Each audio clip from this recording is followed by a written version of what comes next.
नमस्कार विद्यार्थी मित्रांनो, आज आपण शिकणार आहोत परिसर अभ्यास 2, धडा 3, पृथ्वीवरील सजीव. आता याच्यामध्ये 3.1 पॉईंट आहेत. पृथ्वीची उत्पत्ती. 3.2 पृथ्वीवरील सजीवांची निर्मिती, पृथ्वीवरील प्राणी सृष्टी. 3.1 पृथ्वीची उत्पत्ती म्हणजे आपला जन्म होता, तसा पृथ्वीचा जन्म कसा झाला. उत्पत्ती म्हणजे जन्म एक प्रकार, तो कसा झाला हे आपण पाहूया. आपणा सगळ्यांनाच काही प्रश्न पडतात. उदाहरणार्थ, आपण सर्व ज्या पृथ्वीवर राहतो ती पृथ्वी कशी घडली, केव्हा घडली, ती आता जशी आहे तशी पहिल्यापासून होती की बदलली, ती बदलली असेल तर त्याच्यामध्ये नेमके कोणते बदल झाले. आपल्याला कधी कधी प्रश्न पडतो की आपण या पृथ्वीवर राहतो, तर आपल्यावर ही पृथ्वी कशी घडली, केव्हा घडली, ती आता कशी आहे, जशी आहे तशी पहिल्यापासून होती का, काही बदलली आहे का, त्याच्यामध्ये काय बदल झालेत, कोणते बदल झालेत, याचा आपल्याला कधी कधी विचार पडतो. हे पृथ्वीचं चित्र आहे. याच्यामध्ये ही पृथ्वी आहे. पृथ्वीवर पाणी आहे आणि जमीन आहे.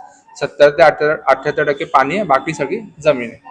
शास्त्रीय संशोधनाच्या आधारे असे मानले जाते की सुमारे 4.5 अब्ज वर्षांपूर्वी अत्यंत तप्त वायू, धूळ यांनी मिळून बनलेला एक प्रचंड मोठा गतिमान ढग अवकाशात निर्माण झाला. शास्त्रीय शास्त्रज्ञ म्हणजे सायंटिस्ट काय बोलतात की सुमारे 4.5 अब्ज वर्षांपूर्वी अत्यंत तप्त वायू म्हणजे एकदम गरम हवा आणि धूळ यांचा मिळून एक मोठा प्रचंड गतिमान ढग अवकाशात निर्माण झाला. त्याच्या अत्यंत वेगवान चक्राकार गतीमुळे त्याचे विभाजन होऊन तो जो गतिमान ढग होता त्याचा तो गोल फिरणारा होता, चक्राकार होता. या गतीमुळे सूर्य आणि सूर्याभोवती फिरणारे ग्रह निर्माण झाले. काय झालं? सूर्य आणि सूर्याभोवती फिरणारे ग्रह निर्माण झाले. त्यांची नावे पुढील प्रमाणे आहेत. पहिला आहे बुध, शुक्र, पृथ्वी, मंगळ, गुरु, शनी, युरेनस, नेपच्यून असे ग्रह निर्माण झाले. आता पृथ्वीवरील सजीवांची निर्मिती. पृथ्वीवर सजीवांची निर्मिती कशी झाली?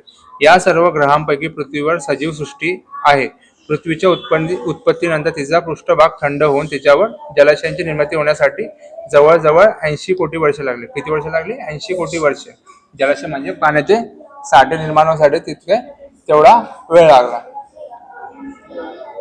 असे मानले जाते की प्राण्यामध्येच प्रथम अनेक प्रकारचे एकपेशीय सजीव निर्माण झाले. एकपेशीय म्हणजे त्याला एकच पेशी. आदिजीव या नावाने ओळखल्या जाणाऱ्या या एकपेशीय सजीवांपासून हळूहळू बहुपेशीय सजीव निर्माण झाले. नंतर एकपेशीय, नंतर बहुपेशीय सजीव निर्माण झाले. एकपेशीय सजीव अत्यंत सूक्ष्म असतात. म्हणजे ते नुसते आपल्या डोळ्याने दिसत नाही. त्यांना पाहण्यासाठी सूक्ष्मदर्शकाची गरज लागते. कशाची गरज लागते? सूक्ष्मदर्शकाची. आता तुम्ही प्रयोगशाळेत गेला तर तुम्हाला मायक्रोस्कोप दिसेल, त्यातून आपल्याला एकदम छोटे छोटे बॅक्टेरिया असतात ते आपल्याला दिसू शकतात.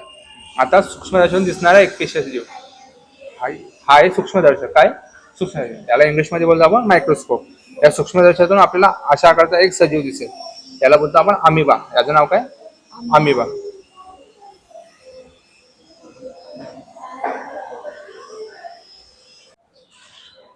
पृथ्वीवरील प्राणीसृष्टी. आता आपण बघूया पृथ्वीवरील प्राणीसृष्टी. पृथ्वीवरील सजीव सृष्टीमध्ये प्राणी व वनस्पती असतात. याच्यामध्ये काय काय असतं? प्राणी व वनस्पती. त्यापैकी प्राणीसृष्टीचा विचार आपण येथे करणार आहोत.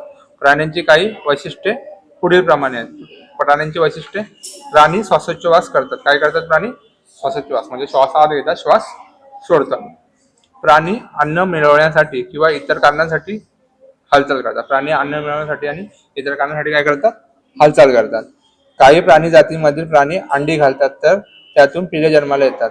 काही प्राणी जातीमध्ये प्राणी अपत्याला जन्म देतात. काही काय करतात?